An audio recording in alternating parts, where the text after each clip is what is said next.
आमिना जो है 10 साल से कॉरपोरेट की दुनिया में जुड़ी हुई हैं, एमएनसीज में काम कर रही हैं। काफ़ी वेरिड एक्सपीरियंस है उनका and she deserves to be heard. और आई एम श्योर कि जब डिस्कशन आएगा तो it will be a very interesting discussion.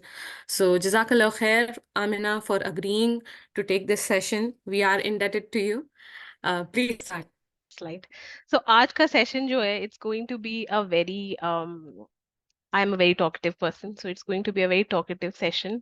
और आप लोग बिल्कुल बीच में बोलें आराम से, और अपने इनसाइट, अपने क्वेश्चंस बीच में बातें करते रहें, पूछते रहें।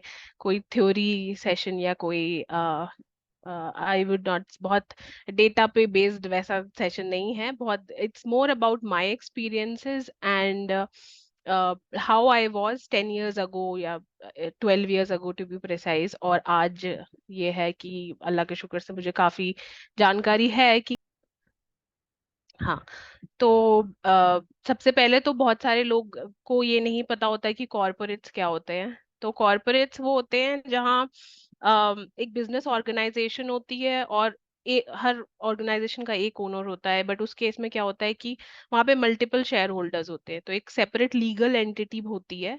और उस एक कॉरपोरेट ऑर्गेनाइजेशन के जितने भी शेयर्स हैं, उस हिसाब से जो उसके शेयर्स खरीदता है तो वो उस हिसाब से उसकी ओनरशिप होती है। और क्या होता था जब बहुत पहले, जैसा मैंने सुना था काम करने से पहले भी, कि एक ओनर के पास जो है वो मैक्सिमम नंबर ऑफ शेयर्स होते हैं। और जैसे हम बहुत सारी हमने मूवीज में भी देखा होता है कि फैमिलीज जो है 51% शेयर्स अपने पास रख लेती हैं। तो आज के टाइम में ऐसी बहुत कम ऑर्गेनाइजेशंस हैं जहाँ पे किसी एक इंसान के पास बल्क में होते हैं शेयर्स। ऑल्दो मैं जहाँ काम करती हूँ ओरेकल में, जो उसके ओनर है लैरी एलिसन, उसके पास है आई थिंक 45% शेयर्स हैं। बट जैसे माइक्रोसॉफ्ट हम लोग जानते हैं, तो माइक्रोसॉफ्ट जब स्टार्ट हुई थी तो बिल गेट्स के पास थे लाइक आई थिंक 45 या 48% शेयर्स थे बिल गेट के पास। और अभी जो है वो उनके पास, मैंने आज चेक किया तो सिर्फ 1.34% शेयर्स वो ओन करते हैं। तो डिपेंड करता है कि कैसी ओनरशिप है, और जो बोर्ड ऑफ डायरेक्टर्स है, जो वहाँ पे जो शेयर होल्डर्स है मैक्सिमम, उससे बहुत सारी चीजें डिसाइड होती हैं कॉरपोरेट की। अभी आगे हम लोग बात करेंगे कॉरपोरेट कल्चर की। तो वो सब चीजें उससे डिसाइड होती हैं कि वो कंपनी कहाँ पे बनी, कि इंडिया के कॉरपोरेट्स में कैसे तौर तरीके हैं, और जो यूएस के हैं या यूरोपियन कंट्रीज में है वहाँ पे कैसा है। और सबसे इम्पोर्टेंट विमेन का उसमें क्या सिचुएशन है, और उसके बाद मुस्लिम विमेन कैसे है। तो इसी के बारे में बात करेंगे। तो पहली स्लाइड जो है हमारी कि yes it's a woman, it's a Muslim woman. तो जब मैं इनिशियली आई थी जॉब करने के लिए, so for me it was like, so I did a BTech and I got a college placement. तो मुझे तो लग रहा था कि भेड़ बकरी की तरह हम लोग भर दिए गए हैं एक कंपनी में जा करके, और इतने लोग हैं, मतलब इतनी लड़कियां हैं, और इतनी मुस्लिम लड़कियां भी हैं वहां पे, कि मुझे ये नहीं लगता था कि कि कोई कमी हो रही है या कोई बहुत डिफिकल्टी फेस कर रहा है जॉब में आकर के। क्योंकि एक हम लोगों को कॉलेज से डायरेक्टली रिक्रूट किया गया, और फिर ऑन बोर्डिंग करवा दी गई एक कंपनी में ला करके। वो एक इंडियन ऑर्गेनाइजेशन है। तो मुझे उस वक्त तो नहीं लगा था, बट डाउन द लाइन मैंने ऐसा बहुत देखा। जैसा कि इसमें आप देखेंगे, इसमें जो वैल्यू लिखी हुई है कि कितना कम परसेंटेज ऑफ विमेन है जो पार्टिसिपेट करता है वर्किंग फोर्स जो है इंडिया की। और like we all very well know कि फिर मुस्लिम विमेन का क्या शेयर होगा इस परसेंटेज में। तो वो बहुत कम है। और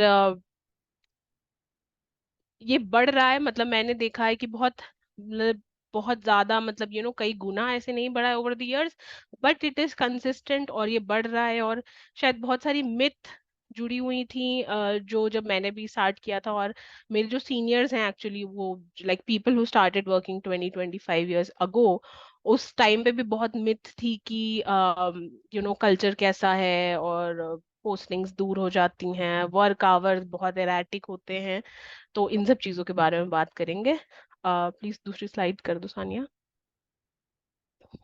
तो सबसे पहले I would like to start from the question कि हु कैन जॉइन कॉर्पोरेट्स। ये मेरी फैमिली में भी अक्सर जब डिस्कशन होता है कि भाई जिसने इंजीनियरिंग करी है या जिसने कोई टेक्निकल स्टडीज करी है वही कॉर्पोरेट ज्वाइन कर सकते हैं। तो हो सकता है आप लोग को ऑलरेडी पता हो, बट जैसे मैं 4 कॉर्पोरेट्स में काम कर चुकी हूँ अब तक के, this is my fourth organisation. The opportunities are endless. It अगर आप इन्वायरमेंटल साइंसेस में काम कर रहे हैं तो इसका ये मतलब नहीं है कि आप कॉर्पोरेट्स में काम नहीं कर सकते हैं, या आपने न्यूट्रिशन एंड डाइटिंग में अगर ट्रेनिंग करी है या आपने बैचलर्स या मास्टर्स किया है उसमें, तो आप कॉर्पोरेट्स में काम नहीं कर सकते हैं। आप there the possibilities are so much कि there are so many domains that you name it and there will be a company for that. There are that many number of roles. जैसे पहले होता था कि जैसे मैंने बोला कि कोई somebody who is very computer savvy या कोई एक particular language में बहुत fluent है, या जब एक एक टाइम पे जब बीपीओ का जमाना था बहुत ज्यादा, सब मतलब एकदम बीपीओ बीपीओ खुले हुए थे हर जगह पे, तो अब वैसा सिचुएशन नहीं है। आप अपनी डोमेन के अकॉर्डिंग आपको सही जगह पे जाना है। There are applications, there are websites, आप चूज करिए अपने रोल के हिसाब से। और ये जितने भी रोल मैंने मेंशन करे ये मेरी ही ऑर्गेनाइजेशन है। तो ओरेकल जो है सबको पता है, it's a tech based company, but इसके अंदर they have so many projects. And जैसे मैं खुद जो काम करती हूँ वो हेल्थ केयर प्रोवाइडर डोमेन है, वहां पे काम करती हूँ। और हम सबके लिए एक डिपार्टमेंट है जिसमें एम्प्लॉय मेंटल हेल्थ का ख्याल रखा जाता है। तो हमारे सेशंस होते हैं और हम मतलब बहुत सारी ऑफिसेज में ये भी होता है कि हम जाके बात कर सकते हैं मेंटल हेल्थ प्रोफेशनल से। तो एक वो हो गया। इन्वायरमेंटल साइंस से रिलेटेड है कि कुछ मैन्युफैक्चरिंग कंपनीज हैं जहाँ पे ये रिसर्चर्स की ज़रूरत होती है। बहुत से जगहों पे वी नीड पीपल जिनको मल्टीपल लैंग्वेजेस आती हो। तो you just have to find your role in the domain in these corporates. एक बहुत अच्छा एग्जाम्पल मैं दूंगी, क्योंकि बहुत सारे रिसर्च स्कॉलर्स आते हैं, मैंने देखा है यहाँ स्टडी सर्कल में। तो स्प्रिंगर नेचर है, आई थिंक नेचर जर्नल जो लोग पब्लिश करते हैं उस कंपनी का नाम है स्प्रिंगर नेचर, और वो एक पब्लिशिंग कंपनी है। And one of my friends who I have worked with in the past, she has joined that organisation, वो वहाँ पे प्रोडक्ट मैनेजर हैं। तो उनका काम है, वेबसाइट्स हैं, बहुत सी एप्लीकेशंस हैं स्प्रिंगर नेचर की, वो उस पे काम करती हैं। So it's not just the tech people, but she has a team of functional people. She has people from research background, content creators, people that have expertise in different geographical, working in different geographical locations. So I mean it won't stop you. It don't think कि if I don't have a professional degree or if I don't work in a particular field तो मैं corporates में नहीं काम कर सकती हूँ। आप बिल्कुल corporates ज्वाइन कर सकती हैं, बस हाँ ये है कि आपको अपने लिए बेस्ट फिट जो जॉब है वो आपको ढूंढना होगा। Okay, can we go to the next slide?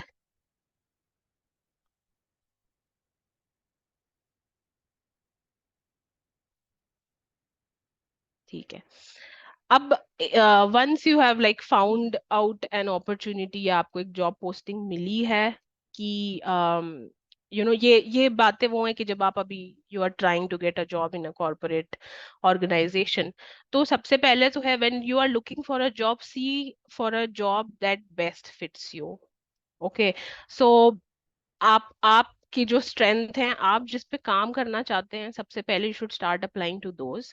But as a backup you should also apply to job जहां आपका 50 to 75% मैचिंग हो।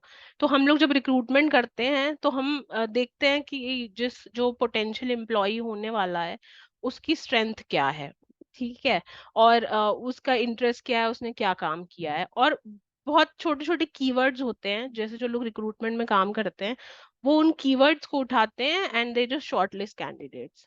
क्योंकि एक जॉब के लिए तो मतलब there are like hundreds of candidates who are shortlisted for interview, और सब लोग वो सारे 2-3 राउंड तो नहीं पार करते हैं। तो सबसे इम्पोर्टेंट होता है कि आप जो काम करना चाहती हैं आप उस कीवर्ड से सर्च करिए, अप्लाई करिए और देखिए बेस्ट फिट क्या है, और वही 75% रेंज तक में भी आप वहां पे अप्लाई करिए। उसके बाद once you have got the opportunities based on your education, based on your interest, आपके पास एक जॉब अपॉर्चुनिटी आ गई है, अब आपको जो हायरिंग मैनेजर है, जो ह्यूमन रिसोर्सेज में है, उन्होंने आपको कॉल किया है and you are talking about your like what you have to offer, what job they have to offer. Ask questions about their process, ask a lot of questions कि कितने round of interviews होते हैं, and what, like what you should be prepared for, what they are expecting. So say for example, अगर एक sales job के लिए आप apply कर रही हैं, तो जब आप क्वेश्चंस पूछेंगे, जब आप from step one you start asking questions, you don't just say yes yes yes yes I need the job. Of course you need the job, you need it for the money, you need it for your career, but आपको relevant questions पूछते रहना है all throughout the process. इससे क्या होगा, बहुत बार ऐसा होता है, and it's very sad to like see that it's still happening. जैसे सेल्स जॉब होती है या कोई जॉब होती है जहाँ बहुत फील्ड वर्क होता है, तो वहां अज्यूम कर लिया जाता है कि अरे लड़कियां तो नहीं जा पाएंगी, अगर नहीं हम नहीं जा पाएंगे तो हम अप्लाई क्यों कर रहे हैं, राइट? बट इस तरह की जो बायसेस हैं, क्योंकि क्या होता है कभी कभी कि एचआर को भी एक टारगेट कंप्लीट करना होता है कि हमने इतने लोगों को कॉल किया, उसमें हमने इतने लोगों को शॉर्टलिस्ट किया, तो हो सकता है कि आपको कभी वैसी कॉल आई हो। बट जब आप बात करेंगी तो अ लॉट ऑफ टाइम सिर्फ बात करने से वो चीज निकल जाती है। And I will give you a very nice example. जो मेरा फर्स्ट जॉब थी उसमें मुझे ये पूछा गया था कि आप यही बैंगलोर जाना पड़ेगा, आपको 3 महीने की आपकी ट्रेनिंग होगी और वहां 3 महीने रहने के बाद आपको वापस आना पड़ेगा। अब the issue was that it was only me who was being Saint, और मेरे सारे फ्रेंड्स जो हैं वो उनकी दिल्ली पोस्टिंग हो गई थी। तो मुझे याद है कि मेरे टीम लीड ने मुझसे 3 बार पूछा कि आर यू रेडी, आपको घर में किसी से पूछना नहीं है? तो हमने बोला कि हम, मतलब आई टोल्ड हिम कि मेरे फैमिली में डिस्कस हो चुका है कि क्या है, and like we are well aware of कि हाउ थिंग्स वर्क एंड कौन मेजर जगह है जहाँ आपको जाना पड़ सकता है। तो ये खैर ये बात खत्म हो गई, but later he told me that of all the girls he had called, किसी भी लड़की ने हाँ नहीं कही थी। तो वो मेरे बारे में भी यही अज्यूम कर रहे थे कि ये भी नहीं जाएंगी, ठीक है। और मैं अगर उन्हें शायद ये नहीं कहती कि हाँ मत आप ऐसा क्यों पूछ रहे हैं, या आई वाज आस्किंग क्वेश्चंस कि बैंगलोर में मेरा फूडिंग लॉजिंग का क्या होगा, what will be my work timing. So we kind of got into a conversation mode and I got to know. So उससे मैंने ये देखा कि भले ही I I would not have been able to go, but ये जानकारी होती है, और वो जो मेरे टीएल थे वो आगे से ये अज्यूम नहीं करते कि भाई कोई भी लड़की जाएगी ही नहीं। सो ये एक बहुत इंपॉर्टेंट चीज हमने ये पढ़ी है। एक और चीज आती है जो मुस्लिम विमेन में, if you are a visible Muslim, अगर आप हिजाब पहनती हैं, अबाया पहनती हैं, तो don't shy away from video calls, because आजकल especially post pandemic I have seen that all interviews, they will, before you go in person, they will want you to come on a video call. A lot of times we avoid it, but I would like suggest it, don't avoid it at all. They should see that you wear a hijab. Passport photo वगैरह रखा करिए अपनी हिजाब में click करवा करके, क्योंकि पहली चीज तो ये है, ideally there should not be biases in any organizations, there are policies for it, I will talk about it. But अगर ऐसा हो रहा है and they are not wanting to, so I mean it should be clear from point one how you are going to look and how you are going to come to the office. And ऐसे शायद corporates के अलावा बहुत से startups भी आ गए हैं, तो हो सकता है उनकी पॉलिसीज अलग हो, तो वो आपको पहले ही बता देंगे कि they are expecting you to dress in a particular way, so you would be prepared कि how your work space is going to be. Okay, the third point is a competitive pay scale.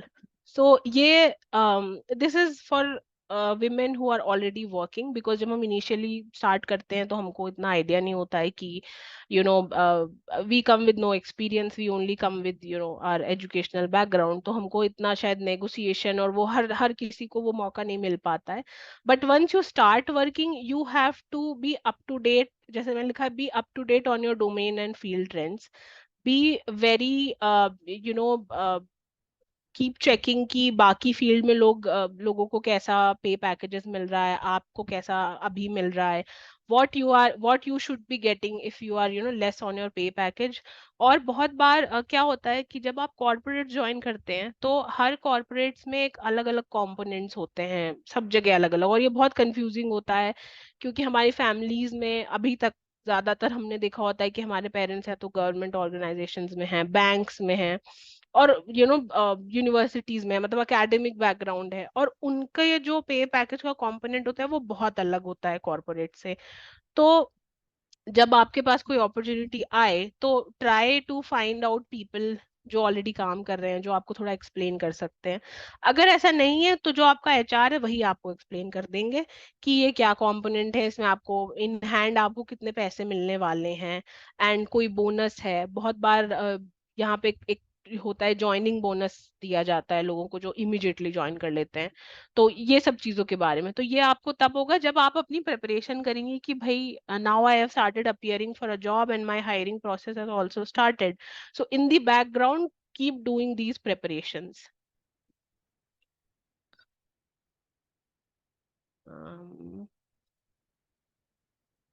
Yes, okay.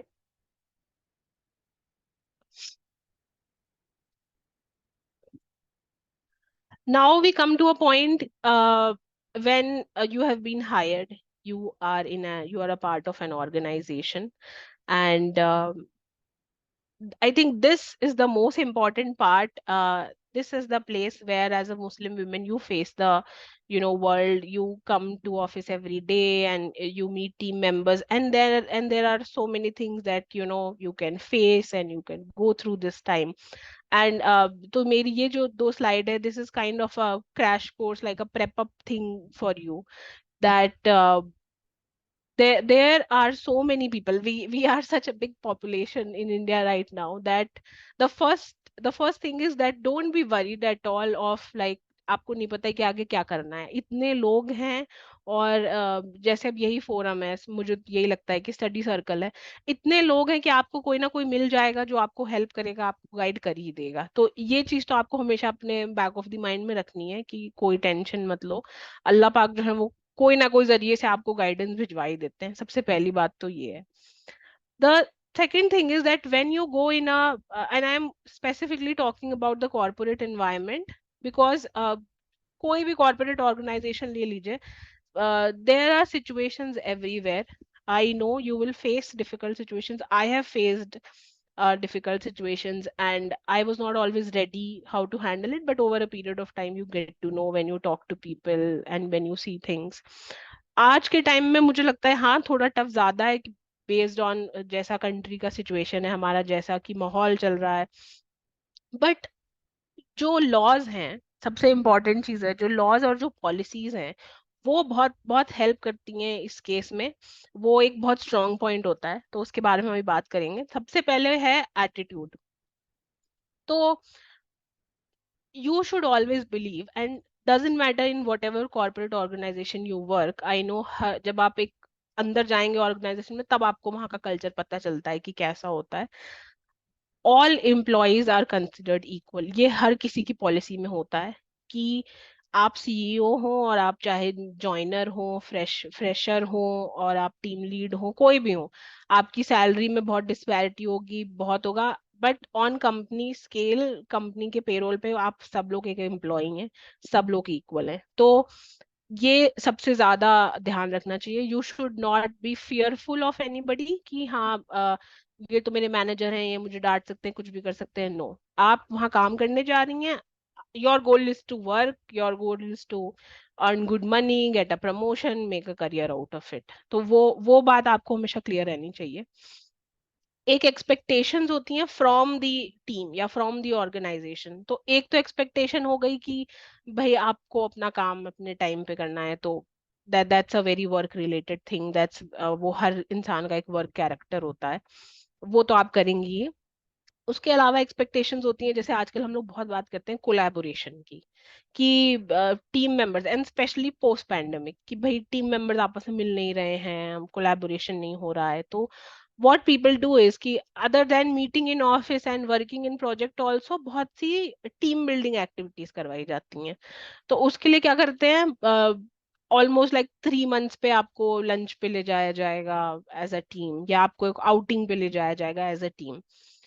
तो यहाँ पे मैंने सबसे ज्यादा चीजें देखी, and I have kind of seen both side. There was a time when I was not wearing scarf and I was not a visible Muslim, तो तब चीजें कैसे थी, and now I am when I am, तो तब चीजें कैसी हैं. तो सबसे पहले तो क्रिएट योर बाउंड्रीज.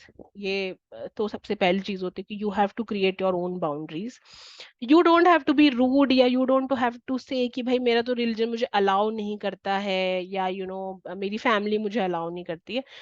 अ, बहुत छोटा सा एग्जाम्पल है shaking hands, and it's a very common thing. It is as common as that saying good morning to anybody. Like the moment you enter an office, everybody just starts shaking hands. तो आपको from day one, you have to choose your gesture, and you have to say कि hello, I don't shake hands with men, या stuff like that. And if you do it with your team members, धीरे धीरे सबको पता चल जाता है कि this is not going to happen. तो पहली चीज तो वो ये होती है कि आपको इस चीज का ध्यान रखना है कि how do you conduct your self. The second thing is a lot of time ये जो टीम पार्टीज होती हैं, इसमें पीपल ड्रिंक अल्कोहल, क्लाइंट्स आते हैं, इस तरह की पार्टीज होती है. तो now it is for you to decide कि वो पार्टी में जाना, एक अटेंडेंस लगाना, वो आपके लिए कितना इंपॉर्टेंट है. A lot of times you can just skip it. You can just give any damn reason. कोई ध्यान नहीं देता है, स्पेशली जो टीम आउटिंग्स होती हैं जिसमें बहुत सारी टीम्स आती हैं, मल्टीपल टीम्स आ रही हैं, तो शायद वहां आप नहीं आएंगी तो आपको कोई देखेगा भी नहीं. बट हाँ, वो आपका अपना डिस्क्रेशन होगा कि कब आपको जाना है, कब नहीं जाना है. और अगर जाना है और किसी ऐसी जगह पे पार्टी हो रही है, किसी रेस्टोरेंट में जहाँ अल्कोहल सर्व हो रही है, और मतलब सब टेबल्स में साथ से हो रही है, तो you can just go, may be not eat anything, hang out for a while and come back. क्योंकि अगर मैं ये कहूँ कि साल में 4 बार आउटिंग है, तो आप चारों बार तो नहीं मिस कर सकते. तो you have to be prepared for that. And बहुत लोग बहुत स्ट्रिक्ट होते हैं इस केस में कि नहीं, हम नहीं जाएंगे, हम क्यों जाएं, वहां अल्कोहल सर्व हो रहा है. And I am totally with them. So it my way of handling is कि currently at the role I am, I can not miss, because मैं ही वो बहुत सारी चीजें फैसिलिटेट करती हूँ कि भाई जो लोग मुझे रिपोर्ट करते हैं वो आए, उनकी टीम बिल्डिंग एक्टिविटी हो. तो ऐसे केसेस में, मतलब अगर आप, क्योंकि जैसे एग्जाम्पल है कि बहुत सारे जो प्योर वेजिटेरियन लोग होते हैं वो बोल देते हैं कि भाई हम सिर्फ प्योर वेजिटेरियन जगह जाएंगे, तो मैं भी उनके साथ बोल देती हूँ कि हाँ हाँ, मैं भी आई वोट फॉर प्योर वेजिटेरियन. सो ऐसे करके धीरे धीरे ना आपको अपना एक तरीका बना लेना है कि कैसे ये हैंडल करना है. और टीम आउटिंग, टीम पार्टीज हैं, और बहुत सारे टाउन हॉल्स होते हैं जहाँ ले जाया जाता है टीम को. तो ये सब चीजों में, like you have to be prepared for it, because things like this do come up when you are working in a professional world. Second चीज हो गई हैंडलिंग क्वेश्चंस. अब handling questions and handling tough situations and handling questions related to Islam, and there are people who are very Islamophobic, and how to get through them. तो सबसे पहली चीज तो ये है कि ये मतलब मैं इस चीज को बहुत 50-50 तरीके में हैंडल करती हूँ. तो सबसे पहली चीज तो ये है कि हमको इस्लाम की जानकारी होनी चाहिए, इतनी कि हम डिस्कस कर सकें, लोगों को बता सकें कि, जैसे एक मैं एग्जांपल दे रही हूँ कि एक बार जब ट्रिपल तलाक का मसला चल रहा था, तो मेरे ऑफिस में बहुत डिस्कशन होता था, और मुझे उतनी जानकारी नहीं थी उस टाइम पे कि कैसे, और लोग बिल्कुल आके बस हमसे पूछ रहे हैं कि जैसे हम ही ने सब लिखा है. लाइक पीपल वांट कि तुम अभी जजमेंट दे दो. तो उस चीज के लिए I kind of, I what I do is, और इसमें क्या होता है ना, बहुत बार जरूरी नहीं कि ऑफिस के अंदर डिस्कस हो सकता है ऑफिस ऑफिस के बाहर एक चाय की दुकान पे डिस्कस हो जाए, कैंटीन में डिस्कस हो जाए, थोड़ा सा लोग डिफेंसिव हो जाए. तो इसमें what I do is I choose my fight. So you have to choose your fight if it is worth. And when you work in an office situation, कि आपके टीम मेंबर्स कैसे हैं, वहां का कल्चर कैसा है. इफ इट इज वर्थ, या if what they are talking is big enough, like if they are talking bullshit about Islam, या Muslim people, of course you have to pitch in. You don't fight, but take a firm stand that you cannot talk like this it doesn't matter whatever you believe, but you cannot talk like this. And everybody is aware of HR policies. Everybody is aware that things like religion, race, sex, all these things you don't, कि औरतों के बारे में, and it's not just religion. बहुत बार women shaming इतनी ज्यादा होती है, and बहुत बड़े लेवल पे, लाइक डायरेक्टर लेवल पे लोग ऐसी बातें करते हैं कि अरे औरतों का तो अच्छा है ये वो, वेरी डेरोगेटरी स्टफ.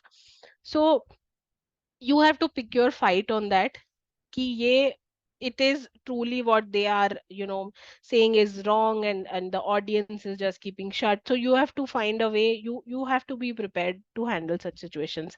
मतलब मैं यहाँ डराना नहीं चाह रही हूँ, बट ये तो किसी भी ऑफिस सेटअप में हो सकता है. मतलब it's not just corporate, but किसी भी ऑफिस सेटअप में हो सकता है. आपके ड्रेसिंग अप को लेके, आपके रिलीजन को लेके, आप जहाँ से बिलोंग करते हैं, मतलब मैं लखनऊ की हूँ तो वहां की भी बातें लोगों ने बहुत सारी की हैं.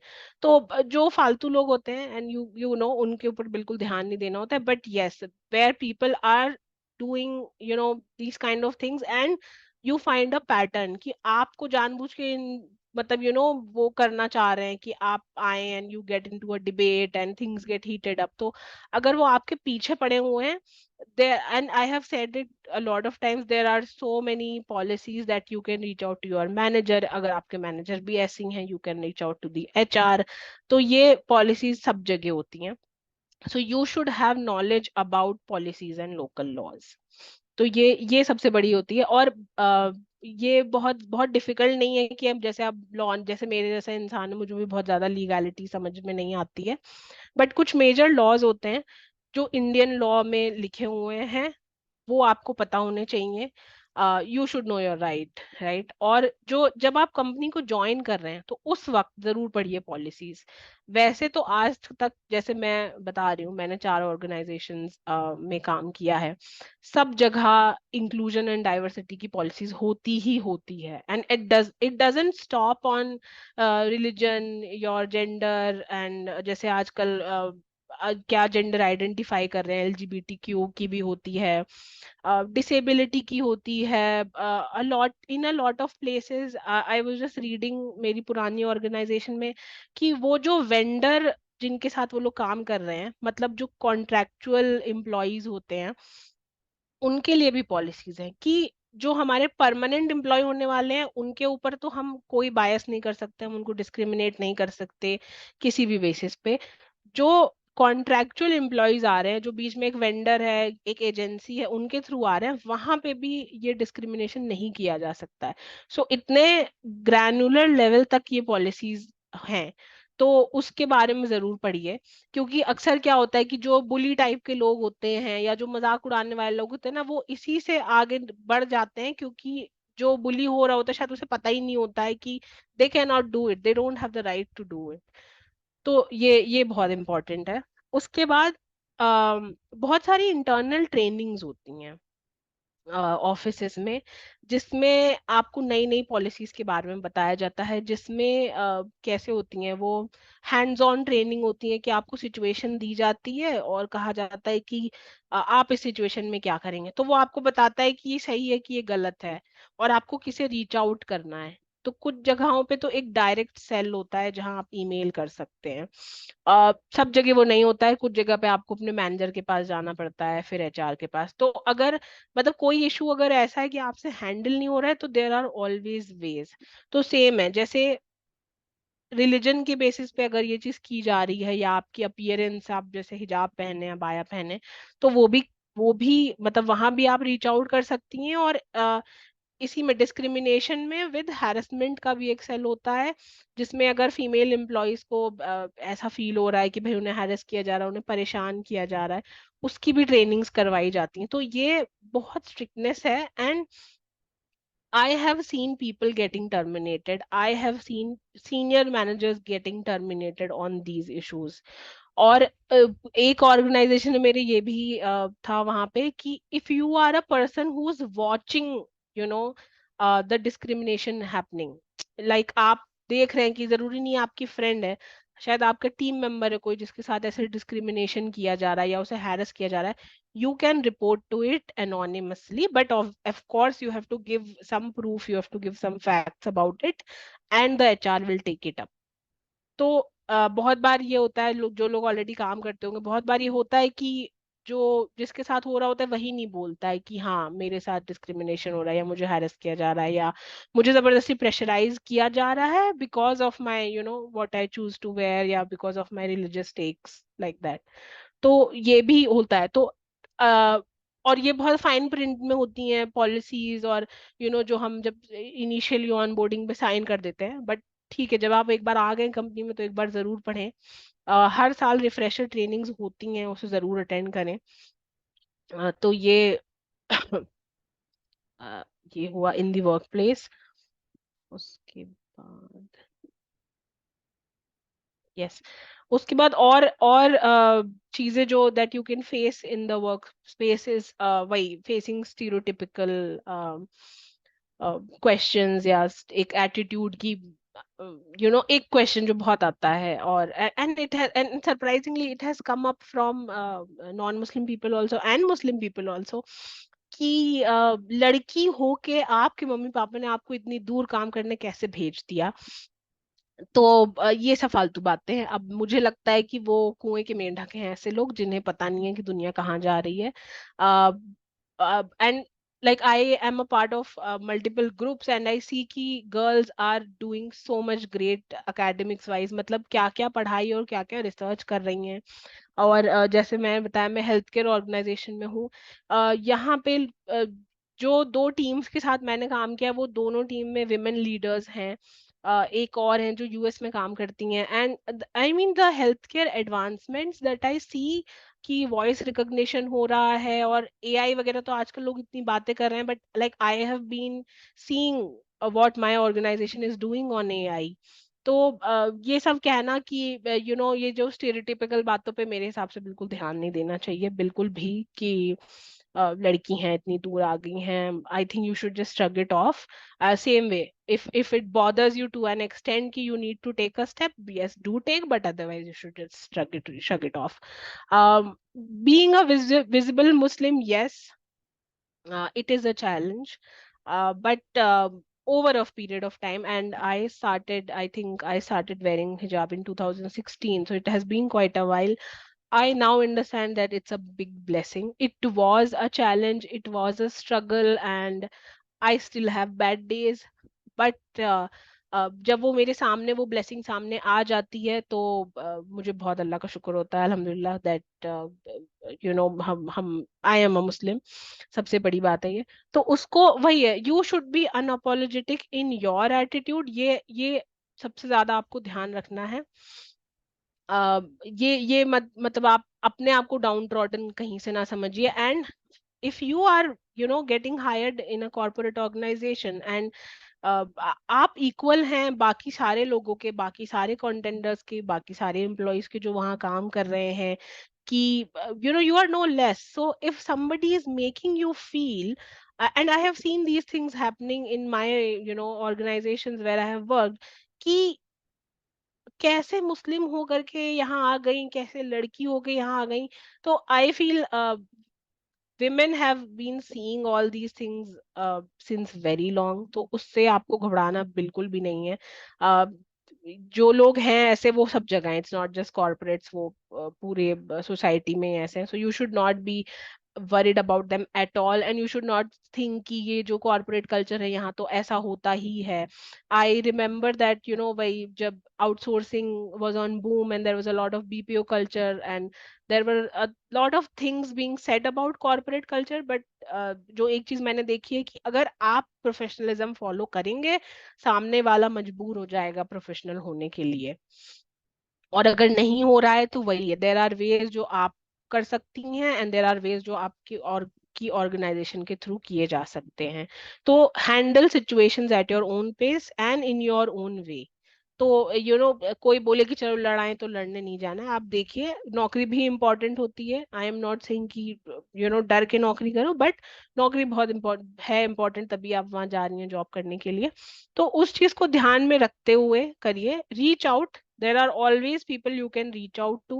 There are a lot of sources in all organizations. जैसे मैंने बताया कि ह्यूमन रिसोर्सेज डिपार्टमेंट में होता है, मेंटल हेल्थ सेल्स होते हैं, आपके अपने टीम मैनेजर्स होते हैं, और आजकल I being a manager my self, ये सब चीजें बहुत हम लोगों को इंटरनली ट्रेनिंग दी जाती हैं ये, that any bias, any unconscious bias should not affect our decisions, कि किसको हायर करना है, किसको प्रमोट करना है, या टीम में सूपी सिचुएशंस हो गई तो कैसे हैंडल करें। तो ये सब बातों का आजकल बहुत ध्यान रखा जाता है। तो you as an employee and you as a manager, ये सब चीजें सब बहुत सिखाई जाती हैं आजकल कि कैसे करना है। उसके बाद एक चीज होती है ऑर्गेनाइजेशनल सर्वेज। ये हर ऑर्गेनाइजेशन में होते हैं सर्वेज। इससे क्या की पता लगाया जाता है कि आपका वर्क लाइफ बैलेंस कैसा चल रहा है, आपकी जॉब सेटिस्फैक्शन है कि नहीं है, आप अपनी टीम से खुश हैं कि नहीं, the type of work that you are getting, are you happy with that, are you happy with your pay scale. तो और मैंने भी इन सब चीजों को I have taken it very lightly for a very long time, but now when I am on the like when I can see कि ये रिजल्ट्स कैसे यूज किए जाते हैं, इसमें जरूर पार्टिसिपेट करिए, क्योंकि ये इमिडिएटली बता देता है कि आपका टीम लीड कैसा है, आपका मैनेजर कैसा है, आप जिस डिपार्टमेंट में काम करते हैं। तो छोटे छोटे ब्लॉक्स में इसके रिजल्ट्स आते हैं और उनको इंटरप्रेट किया जाता है, और पूरी लीडरशिप बैठती है और जब ये डिस्कस होता है। तो कोई मैनेजर है जो लोगों को बहुत प्रेशराइज कर रहा है, जहां बहुत माइक्रो मैनेजमेंट हो रहा है और जहां इश्यूज आ रहे हैं, वो ये चीज एकदम बाहर आएगी।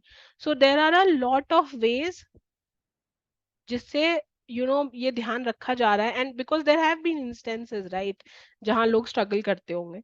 तो ये चीज है। उसके बाद है leave reviews of company culture. So now either when you generally what people do is when they leave the organization they put up reviews, I think जैसे ग्लास डोर वगैरह पे है, लोग रिव्यू लिखते हैं कि वहाँ का कॉम्पेंसेशन कैसा है, वर्क लाइफ बैलेंस कैसा था, काम कैसा होता है, टेक्नोलॉजी कैसे यूज करते हैं, ये सब। और या फिर इतने दिन हो गए आपको किसी ऑर्गेनाइजेशन में कि आपको पता चल गया है कि यहाँ पे the insides of it, so you can leave a review, you can leave a meaningful review, जिससे कि अगर कोई और यहाँ पे आ रहा है तो वो पढ़े और मतलब उसको समझ में आए कि कैसा है, what to expect from it. उसके बाद एक बहुत इंपॉर्टेंट चीज है जो मैं इसमें लिखना भूल गई, नमाज का कैसे ख्याल रखा जाए जब आप when you are in at offices. So I think ये हम लोग सब लोग ट्राई करते हैं अपने अपने ऑफिसेस में जहां भी जाते हैं पढ़ने का, but mostly in in a lot of private firms I have seen that they give you a breakout room, जहाँ पे and it can be a big room, जहाँ लोग कभी कभी कॉफी मशीन्स वगैरह रखी होती हैं, या जैसे मेरी जगह पे है तो एक रूम दिया हुआ है जहाँ when if you are very tired you can just go and sit for a while, you can close the door and sit for a while. तो इस तरह के जो रूम्स होते हैं वो हर बिल्डिंग में होते हैं। अ, शायद जैसे हम लोग के हर फ्लोर पे होते हैं, कुछ जगह 2-3 फ्लोर में एक जगह होते हैं। तो जब आप जाइए तो इन सब चीजों के बारे में पता कीजिए जरूर। Nobody can stop you from offering namaz obviously. रास्ते के बीच में खड़े होकर अगर हम नमाज अदा करेंगे तो उस पे इश्यूज क्रिएट करे जाएंगे। मैं क्या करती थी एक बार कि जहाँ पे मेरा होता था क्यूबिकल, उसके बगल में एक मैनेजर का रूम होता था। तो कुछ दिनों में जब मेरी उनसे बात होने लगी तो मतलब I got to know what type of a person he is. तो मैं उनसे पूछ रही थी कि भाई जब आप लंच में बाहर जाएं तो मैं आपके रूम में नमाज अदा कर लूं। या बहुत सारे ऐसे क्यूबिकल्स होते हैं, और ये हर ऑफिसेज में मल्टीनेशनल कंपनीज में होते हैं जो खाली पड़े रहते हैं, बहुत से एरियाज होते हैं। तो आप वहां जाके ऑफ कोर्स देखते हुए कि if you are allowed to go there, आप वहां जाके नमाज अदा कर लें। तो आप मतलब वही आप आपको कोई रोकेगा नहीं उस चीज के लिए, इफ यू आर लाइक आप आराम से चुपचाप कॉर्नर में जाके नमाज अदा कर रहे हैं, इस चीज को कोई मना नहीं करता है। I have never seen any issues happening according to it, but I know बहुत बार मैनेजर्स होते हैं जो आंख भाव चढ़ाते हैं कि ऑफिस है यहाँ क्यों नमाज अदा करनी है, but you can tackle it आप। ये रूम्स होते हैं सब जगह पे, तो आपको बस जाके जब आप किसी ऑफिस में जाना स्टार्ट करें तो जगहें आइडेंटिफाई कर लीजिए कि कैसे आप नमाज अदा कर सकते हैं। ओके। अब हम नेक्स्ट स्लाइड पे आ जाए, इंडियन लॉज।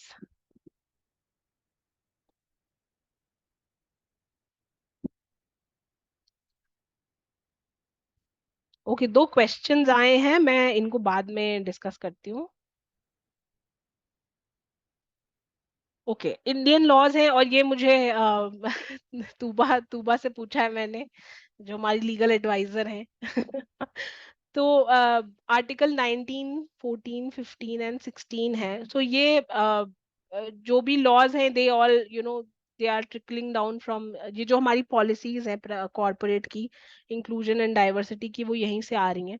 तो ये लॉज जो हैं अभी, ऑल्दो जो इंडियन सुप्रीम कोर्ट में बहुत क्लियरली डिफाइंड नहीं है, एम्प्लॉयमेंट रिलेटेड लॉज जो आई थिंक प्राइवेट कंपनी में बहुत ज्यादा डिटेल में डिफाइन होता है उनकी policies and laws, but Indian law में ये तीन मेजर हैं। So Article 19 is assuring the citizens the right to choose their own profession. That is one thing. 14, 15 and 16 may nobody, like there's a prohibition of discrimination on the grounds of religion, race, caste, sex, place of birth, or like any of them. तो एक ये law हो गया जो country wide follow किया जाता है। ERA है, that is the equal remuneration act. इसमें यही है कि जैसे मेन और विमेन की सैलरी के बीच में जो डिस्पैरिटी है उसको कवर करने के लिए है कि you can not discriminate between main and women at the time of recruitment and offer women less पे पैकेज, ऑल्दो ये भी उस पे काफी काम होना बाकी है, बट यस स्टिल। उसके बाद जेंडर डाइवर्सिटी है, और सिर्फ जेंडर डाइवर्सिटी नहीं है, कंप्लीट डाइवर्सिटी लॉज हैं, जिसमें बेस्ड ऑन योर जेंडर या बेस्ड ऑन जैसे लोग स्पेशल नीड्स होते हैं, डिसेबल्ड होते हैं, उस पे भी आप उनको डिस्क्रिमिनेट नहीं कर सकते हैं।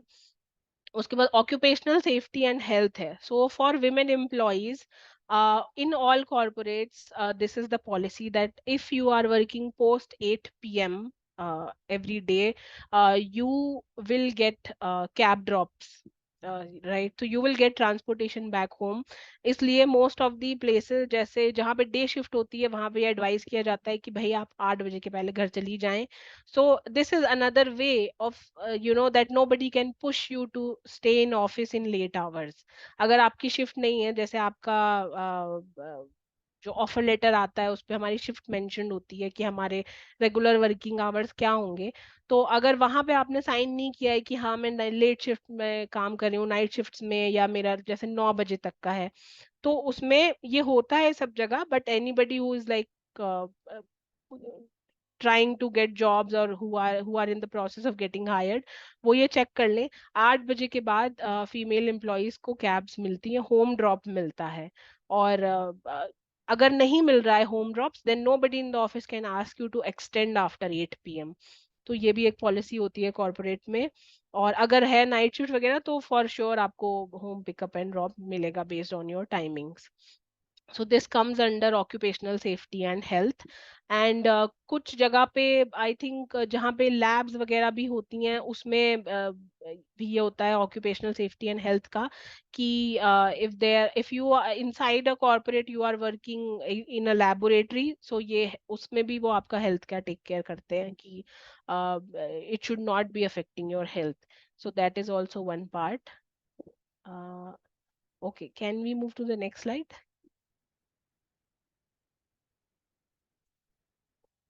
या सो ये जो दो snippets हैं, I have taken it from two of the organizations I have worked in, and it is just one very small snippet from their whole policies की inclusive hiring होती है, zero tolerance towards discrimination है। So there will be instances that you have to walk through and create your own path, but nobody can pressurize you, and nobody can discriminate against you because you are a woman or because you are a Muslim woman working in this workplace. So these policies take care about sexual orientation, ethnic background, physically challenged disabilities, your what is your race, is there any particular area you are coming from that, ये सब बातें बहुत होती हैं कि मैंने देखा है कि जो लोग ऐसे एरियाज से आते हैं तो कई बार ऐसे कि आप तो नक्सलाइट एरियाज में रहते हैं और आप तो यहाँ भी दंगा कर देंगे, इस तरह के लोगों ने कमेंट पास किए हैं। And I have seen it and there was strict action taken for them that they can not talk like that just because a person is coming from that geographical area। और cultural background होते हैं कि बहुत कई बार जैसे north India में ये होता है कि भाई यहाँ के लोग तो ऐसे होते हैं, वहाँ के लोग तो ऐसे होते हैं, और ये सब दे all these cultural biases are there everywhere, but what is holding people back is these policies and laws। So when you are coming to join a corporate world, be very clear that there are very strict guidelines and nobody can discriminate, nobody can treat you badly just because you are a woman or you are a Muslim woman, you are a visible Muslim woman, nobody can do that। There will be instances, but yeah, that how I said कि India की population इतनी ज्यादा है, आपको कोई ना कोई मिल जाएगा गाइड करने के लिए। And people who are in the study circle, they can contact me। I might not know like particular organization में कौन क्या है, बट यस आई नो कि यहाँ का ट्रेंड क्या है, क्या चीजें फॉलो की जाती हैं, तो मैं उसमें हेल्प कर सकती हूँ। At the time of hiring मैं आपकी हेल्प कर सकती हूँ कि आपको क्या बात करनी चाहिए, at the time of interview मैं आपकी हेल्प कर सकती हूँ। तो और ऐसे बहुत सारे लोग हैं बेस्ड ऑन, अगर आपको किसी पर्टिकुलर डोमेन के बारे में बात करना है तो मिल जाता है। तो डर नहीं होना चाहिए, because this is like what we felt when I got recruited, कि हम तो मासेस में रिक्रूट कर लिया था। वी हैड नो क्लैरिटी कि हमको किस जॉब प्रोफाइल के लिए ले रहे हैं, एक जूनियर सॉफ्टवेयर इंजीनियर ऐसे ले रहे हैं। तो that is not the case right now, you have lot of information, so you should not be worried about that। Okay, can we move to the last slide? Okay, thoughts and feedback में मैं पहले तूबा का question ले लेती हूँ। How important do you think the role of resume and interview preparation in getting a job is? It is very important. जैसे कि बोलते you have to sell yourself, right? तो आपके रेज्यूमे में सिर्फ ये लिख देना कि भाई मैंने ये पढ़ाई करी और मुझे तो ये बहुत अच्छा आता है, उससे शायद हमेशा आपका रेज्यूमे नहीं पिक होगा। There are lot of portals, LinkedIn है और जो जॉब एप्लीकेशन साइट्स हैं, इंडीड है, नौकरी.com है। यहाँ पे भी बहुत सारे टिप्स होते हैं कि आपका ना रेज्यूमे कैसा होना चाहिए। Like how we say right now, it should not be more than 2 pages. ठीक है, unless and until you are at a very higher role, obviously experience बढ़ता जाएगा और आपको फिट करना होगा, but you should fit your resume in 2 pages. And keyword use करिए जो आप, जैसे या तो आप जहाँ काम कर रहे हैं उससे रिलेटेड, आप जिस चीज पे काम कर रहे हैं, या आप जहाँ काम करना चाहते हैं, तो उसके लिए आपको थोड़ी सी स्टडी और रिसर्च करनी पड़ेगी। वो कीवर्ड यूज करिए अपनी रेज्यूमे में, उससे वो जल्दी पिक होगी। और जैसे एक ये होता है, जैसे सपोज आप नौकरी.com में अप्लाई कर रहे हैं, तो you just have to go edit your resume, upload it again. तो इससे क्या होता है कि वो ये दिखाता है कि दिस रेज्यूमे गॉट एडिटेड, तो उसके हिट्स ज्यादा आते हैं रोज। तो वो आपका क्यू में ऊपर चला जाता है रेज्यूमे, और जो रिक्रूटर्स होते हैं वो पिक कर लेते हैं उसको, वहां पे उसको एक्टिविटी दिखाई देती है। Okay, how to maintain a work life balance, how to not get too friendly with office colleagues।